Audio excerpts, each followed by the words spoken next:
Hey guys, and welcome to the Hoffington Post. You know who I am Theodore Hoffman, and I'm here with an amazing creator. Like, if you can see, which I reckon you probably can see, we've got a table full of heads, and these look absolutely real, and it's kind of been freaking me out. But I want him to introduce himself, and then we're going to get into his story. And yeah, could you introduce yourself for us? Yeah, I'm Dean Gardner. I started a company up called Z Brothers FX, which we do prosthetic supply in. We do makeup for events, films, whatever you want it for. Okay. Not beauty though. I do dead things. Not beauty. I do dead things. Not only dead things. So like, how did you get into doing this amazing creepy work? Well, I have a small head. Yeah, the beard makes it look larger, but I have a small head. So I used to buy masks, but I could never get one to fit. Yeah. So you put the mask on, you turn around, the mask's facing that way. You can't see anything. And I'm like, I've got to make a mask for me that will just fit my head, my face. So I did. It was terrible. I'll never show you a photo because it's bad. But I enjoyed it. So I made a second mask. Yeah. And then my brother said, could you make a prosthetic? It's like a mask but smaller, surely. So I did that, and then we went to the Birmingham Zombie Walk. Okay. Because I like zombies, so I made prosthetics and masks for that, and then I got a couple of contacts from there.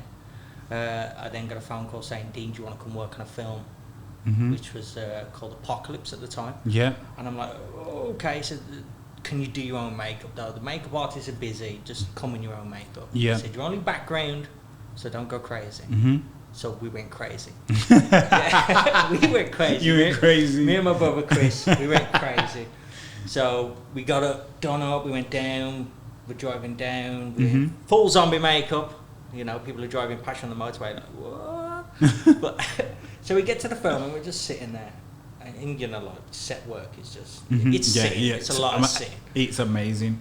So we're just sitting there, and this woman walks past. There is a lot of sitting. It is, yeah. It's depending crazy. on what you're doing, yeah. But she walks past, and then she sort of like double takes. Yeah. And she's like, have you been on set yet? I'm like, no, we've literally just come. She went, okay. She went, you're coming with me on the bus because you're going to be front camera zombies. And we was like, no, we're background. We was told. She went, no. She goes, I tell you what you do. You're frontline zombies. So we like got full on close up.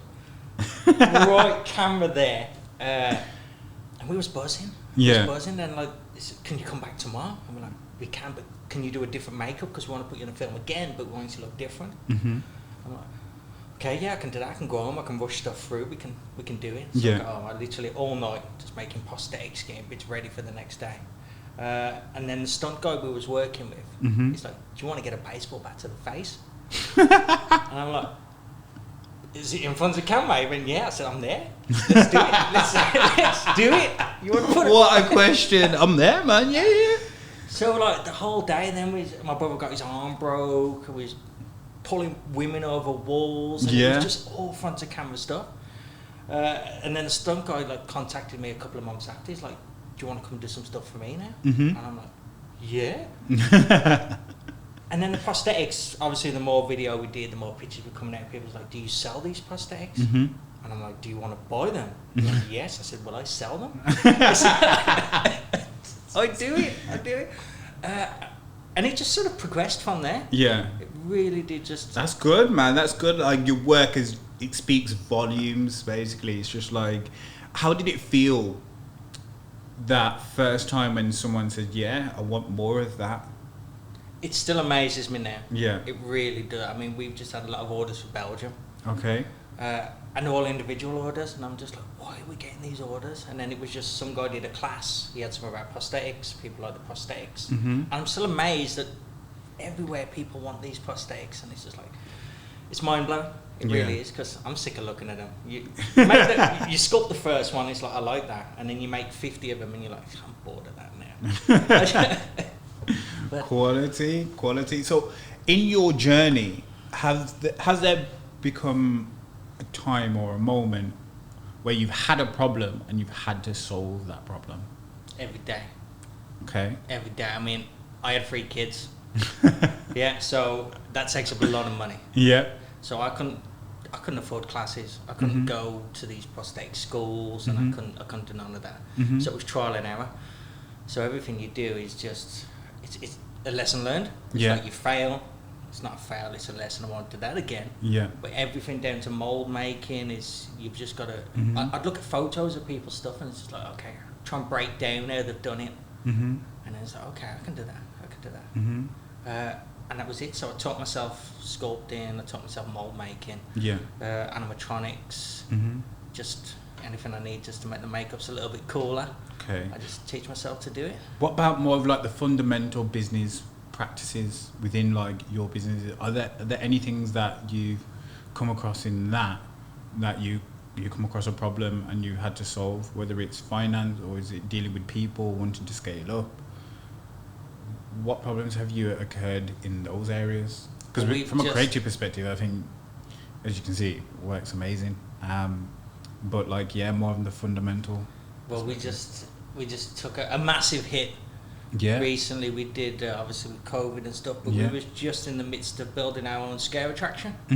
So there's some underground tunnels in Kidderminster. Yeah. So we was building like little panic rooms, escape rooms. You have to do little games and stuff. You need to be careful. You might just freak people out to death. Well, that was the idea. But with COVID and stuff, it's just gone on hold. Yeah. Obviously, we put a lot of money into it, and there's a lot of moisture down there. We can't get down there to sort it out, so I've got props that are rotting away now. Yeah. So I've put a lot of money into that, and it looks like it's probably going to go belly up, which is pretty scary. But finance-wise, we've been all right. I've got a good family, so everyone's sort of pitched in. Yeah. If I need something, then we'll group together. Cool. That's good. Good. So with like a mindset of like, I think from what I'm hearing as well is like you get quite a lot of referrals because obviously the work's so great. What's your mindset like? What has your mindset been now? Like the COVID situation's happened, and how have you actually been able to keep a balance? It's been hard.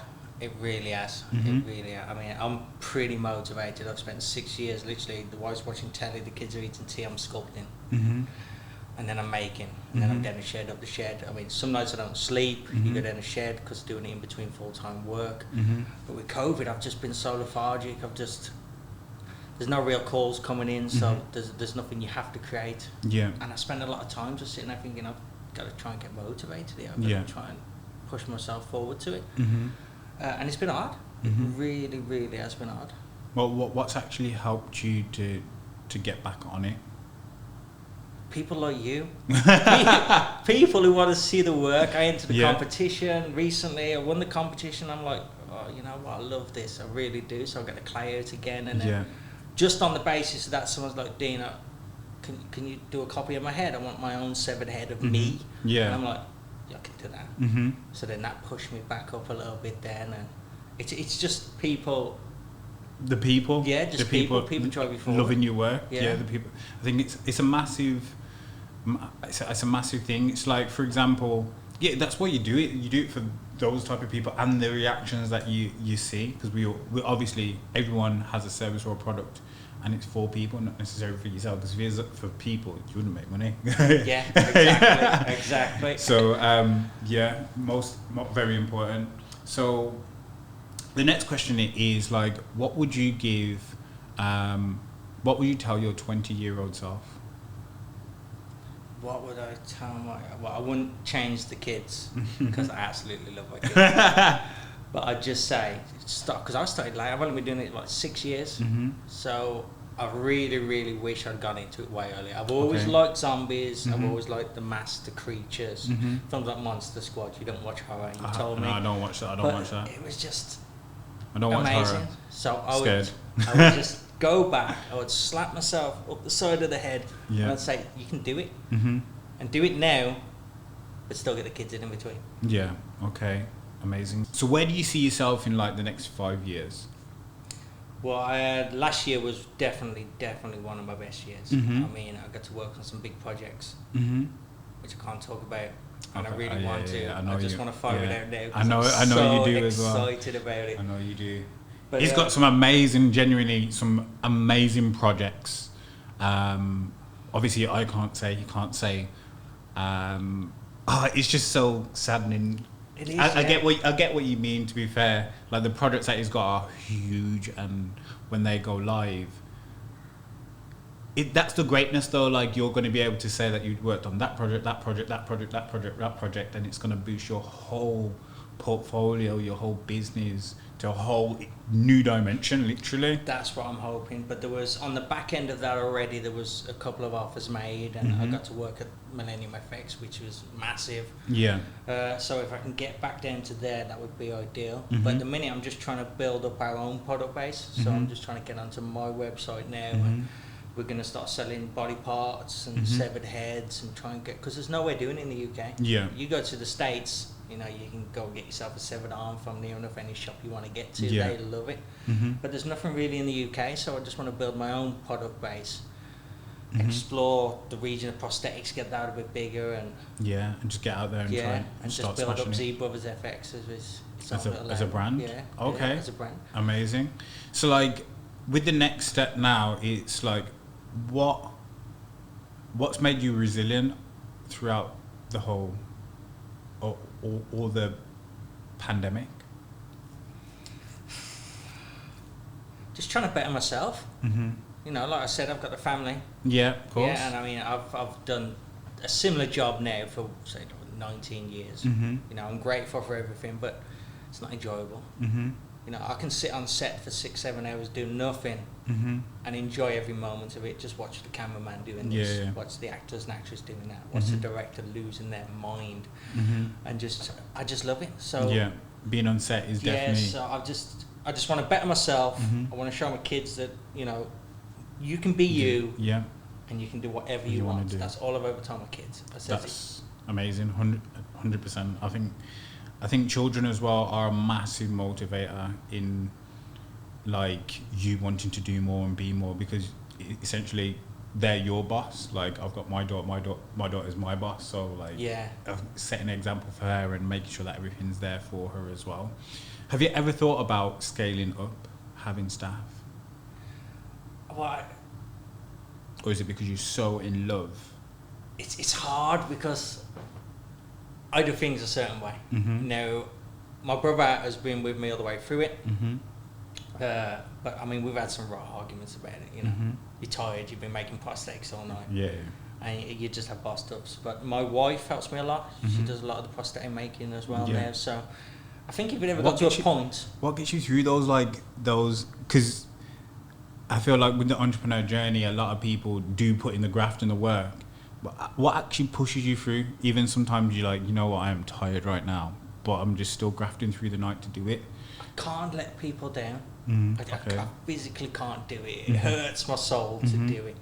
And I've always been that way. I mean, we've always had a family. I mean, we come from Smerick originally, so we lived in a small masonette there. My mum was originally from West Brom, so we moved back.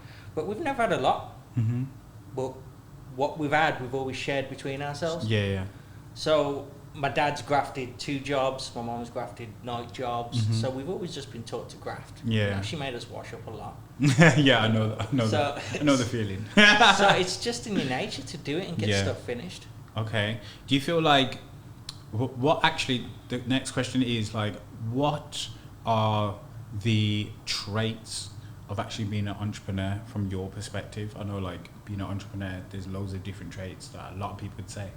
But if you could name like 2 to 3 traits that you feel sums up an entrepreneur to you, what would those 3 be? Well, I mean, I've always been a low confident person, always. And it's not till I'd say about the past 2 years that I've started believing in myself. So self-belief is definitely one. Okay, amazing. I don't know, so many, and they just all flew out my head. It's like, what? Now you got time. No, self-belief is definitely one, which I'm doing a lot more now. And just determination, because there is times that you're tired, you don't want to do it, you want to go to bed. I mean, there's times when I've made prosthetics and I've got a set, so then you get to bed, you sit there for 2 hours, you have to get up to because you know you need it on set the next day. I mean, there's going off topic completely, but there was a time on Redcon 1 where I was there for 2 days. They only needed me for 2 days. So I get to set. We have enough prosthetics for 15 zombies. And he's told me that it's only 6 and 6. Mm-hmm. So I took 3 extra zombie kits. I thought, I've got it covered. I ended up doing the full 15 zombies in the first night. And he wanted more the next day. Now, this is in Manchester. I live in West Bromwich. So we finished filming at 8 o'clock. Yeah. And they've got to go home. Make and then come back. Stuff. Yeah, come back. That's a graft. That is hard, a serious graft. And I've still got that determination now. Yeah. That, you know, you've got to get it made. You've got to get it done. So yeah, determination is definitely one of the biggest things. You can definitely see the passion that you have for making these as well, like the content, creating the models and making the prosthetics.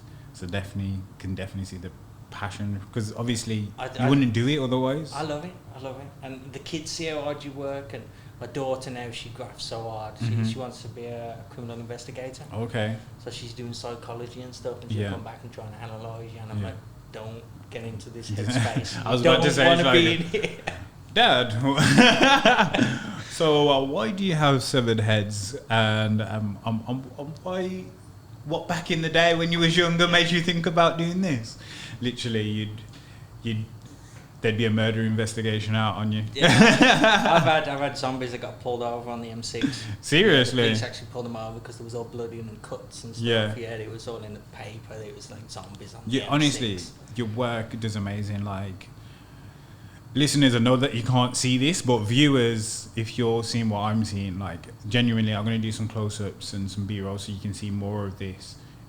It is like, it looks so real. It feels real. It's like literally flexible. It's like skin. It's crazy. Like, genuinely, I'm going to do some close-ups so you can see more of them.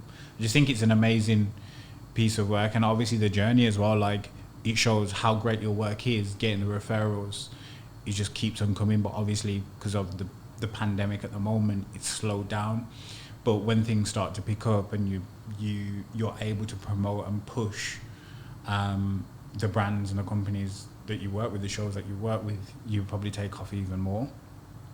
Okay, so we talked about me a lot. Yeah. But what got you into marketing? Okay, so to be fair, I started off working. To be fair, I went to university and I did film, but I love film, and I love the fact that films can evoke emotions. And I was just like, you know what? I want to start getting into film. Went to university, did 1 year, dropped out, and I was like, forget this, I'm going to Manchester. Went to Manchester for a few years, started working with the BBC, started working with ITV, started working with The Gate Films, which is one of my favourite accomplishments, and started doing like commercials and stuff like that, and that's how I met Ija, which connected me to you. And from there, I started to go back into work. But then someone just said that they wanted marketing. And back in the day, I used to do events. And I was just like using social media and stuff to get people at the events.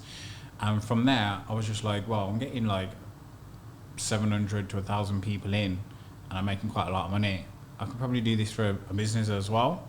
So I started off with a small company. They were called Insurance Doctors. They're still going till this day. They're very cool guys. And then I just started doing their social media. And from the first time they paid me, I was like, wow, I'm getting paid here. I'm getting paid more than I am in my job, and I'm doing less because I know and understand what I'm doing. I need to get more clients and more business there. And then from there, I kind of found like a level of value for myself. So once I gained that level of value, I was like, well, let's try and get another one. And then from there, I just started getting new clients here and there, popping up. But then I set up a restaurant, and then I just started the restaurant and I stopped the marketing. And I was just like, you know what, I just need to completely focus on marketing. And when I actually did, things just started to take off, to be fair, when I started to really take it full time. And then I started to get like big clients. Got Jaguar Land Rover, iPod Sport, e-Careers, a scooter, EE, James's Villa, like loads of different marketing companies and businesses. which, well, not marketing companies and businesses, but doing marketing for those businesses.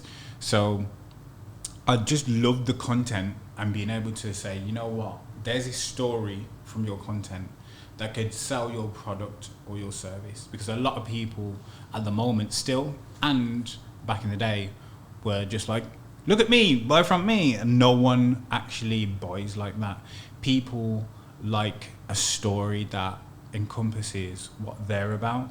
So if you create a scenario around your audience, your target market, they're more than likely going to buy into you and purchase your product or service.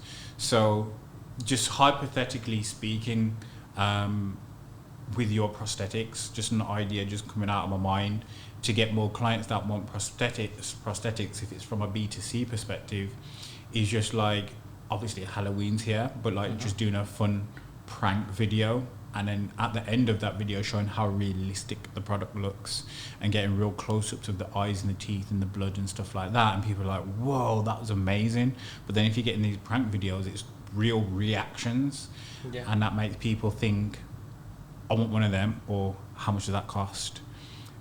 And you're not saying, look at my product and it looks real and this and that, because that doesn't sell it. They're selling it. It comes from actual real reactions from people. So getting some marketing in this podcast. That's not. This is pure gold. I should have bought my pen. So from that perspective, I highly recommend that people start getting very creative. Like, for example, my work's always got me work, but I also work on sales as well to get more business in. So from your perspective, like, you've always got work because your work is good. But then also, like you mentioned, getting your website together and selling stuff on Etsy or your own website, you'd probably make a killing, to be fair. Like, with the work that you guys create, it's just tremendous work. It freaked me out. Like, if you saw me earlier on, guys, I was like, I think you nailed it with the self-value there. Once you realise your self-value, then definitely that's when you can push forward. That's why I definitely asked the question in terms of like, when did you actually find that value? Because when you find that value, you get more of it, boosts your self-confidence. But then it's a level of knowing that you can step into that who you want to be. Yeah. A lot of people don't break themselves down to actually understand who they are and who they are for real. Like, at the moment, I think the pandemic has been a great time to actually try and reflect and know who you are. Yeah. And know that obviously your friends and family are amazing and that you've got life and your gratitude for life in it. But on the flip side, it's more like, you know what, I am great at actually doing this. And look, last year you absolutely smashed it. Obviously you're eager for the films to go out so you can get more recognition, but when they do, you got so much to talk about. So it's just a matter of just time. And I know that patience is tough. It is. Patience is tough because you just want to have things now, but in reality, everything happens in its undivine time, and its whole nature. But hence the reason why for the podcast, to be fair, because obviously you're at one part of your business journey and you're going to learn so much. And I think in going into next year and when the films get released, without a shadow of a doubt, you'll take it to the next level. But the only thing that I would say is, like, the question that I mentioned to you is like, what can make you pandemic proof? Yeah. And to try and make yourself pandemic proof. So next time pandemic happens, at least you've got enough cash flow, or you've got enough assets that are around what you do and love, that enables you to still make money even though there's a pandemic or whatever happens. So yeah, I'd look at probably trying to make sure that you're pandemic proof. Yeah, I like it. Yeah, pandemic proof. But honestly, your work is absolutely amazing. I'm about to show some of your work off now. Like, look, it's so weird looking at this. I don't even like want to touch it, but it's just like, it's just too real. Jesus Christ. Sorry guys, but look at that. He's like super focused on that guy there. Look at how real This is crazy. Yeah, it's so weird to know that I'm rolling ahead. Like, it is absolutely mental. Like, this guy lost his jaw. That is absolutely mental. So, how can the viewers find you on social media? Actually, I want to get into this. I think this is a great idea that you should do, because obviously you make these so regularly. Why don't you create a YouTube channel and create one from start to end? I'm telling you, fact share, this would go viral. Stuff like this would go viral. I'm gonna call on you one of the days. I'm gonna be like, listen, we're gonna do this, and I'm telling you, it's gonna take off, because the work is just tremendous. I think with what you do, it's just a level of just marketing and letting people know that, listen, this exists. Yeah, like I said, it's been about. I did it for 6. The last year is when I really woke up and just thought, you know what? Yeah. I want to do this. Let's push it a bit further. Let's get it out there. So 100%. We're doing something. I've got ideas now. Like, I know for a fact I'm going to be pushing the hell out of this. Definitely, 110%. So, like, how can the viewers get to see more of your work, or get in contact with you, or if anyone actually wants to buy any of this stuff, or reach out to your website, social media, all that stuff? You got your time to plug yourself? We've got the website. Yeah. Get yourself on there. It's www.zbrothersfx.co.uk. Okay, cool. We're on Instagram. Yep. ZBrothersFXDean. There's loads of images on there. Okay. Absolutely crazy. Facebook. Yep. I have my own Facebook, ZBrothersFX. Get onto there. Even hit Google. It's amazing how much of our work comes up as soon as you just type in ZBrothersFX. Okay. And any one of them platforms, you can get my phone number. You can contact me direct. You can message me. You can just don't phone me after 12. Please. I want to get some sleep. But no, I mean, we do custom prosthetics, you know, so if you've got a film and there's something that you want direct, then we can sculpt it, we can create it. 100%. Body parts, we can do it, just whatever you want. Okay, amazing. Yes, viewers and listeners, I want to say thank you very much for listening and watching. Please like this video. In the comments, if you got any questions for myself or for Dean, please leave your questions down below. We'll get back to you. And please share this with an entrepreneur or a friend or a creative that needs pushing in the right direction. Someone that needs some inspiration, someone that needs to start doing things, and that can see that other entrepreneurs like Dean, like myself, are doing things and really want to get out there, or are doing that, or really putting themselves out there, but actually just need a bit of a push or like guidance and direction. So I want to say thank you very much for listening and watching. My name is Theodore Hoffman. I'm here with Dean.